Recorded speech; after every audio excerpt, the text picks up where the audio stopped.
ज्येष्ठ गायक विराग मधुमालती वानखेडे यांनी मिशन सेव्ह मदर अर्थ पर्यावरण संवर्धन आणि पर्यावरणाविषयी जनजागृती करण्यासाठी संकल्प हाती घेतलाय।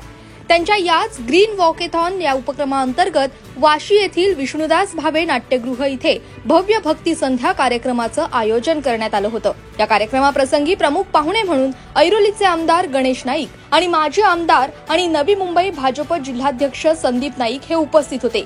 या प्रसंगी विराग वानखेडे यांना त्यांच्या या सामाजिक उपक्रमास शुभेच्छा देत गणेश नाईक आणि संदीप नाईक यांनी असा विश्वास व्यक्त केलाय, नवी मुंबई ते राजस्थान पर्यंत 1000 किलोमीटरच्या पर्यावरणीय प्रवास पदयात्रेच्या माध्यमातून विराग वानखेडे यांचा समाजात पर्यावरण संवर्धनाचा संदेश प्रसारित करणं, नागरिकांमध्ये पर्यावरण साक्षरता वाढवणं तसंच शहरातील पर्यावरणाचं संतुलन राखण्यासाठी आवश्यक कौशल्य आणि दृष्टिकोन विकसित करण्याबाबतचा त्यांचा सुरू असलेला प्रयत्न नक्कीच सार्थ ठरेल।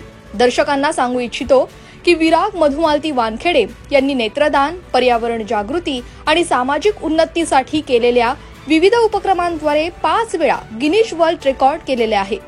पर्यावरण संवर्धन आणि पर्यावरणाप्रती जनजागृती करण्यासाठी ग्रीन वॉकेथॉन हा त्यांचा अनोखा उपक्रम आहे, ज्याची सुरुवात 15 सप्टेंबर पासून सुरू होणार आहे, जी 100 दिवस चालणार आहे। Bureau report, Navi Mumbai network.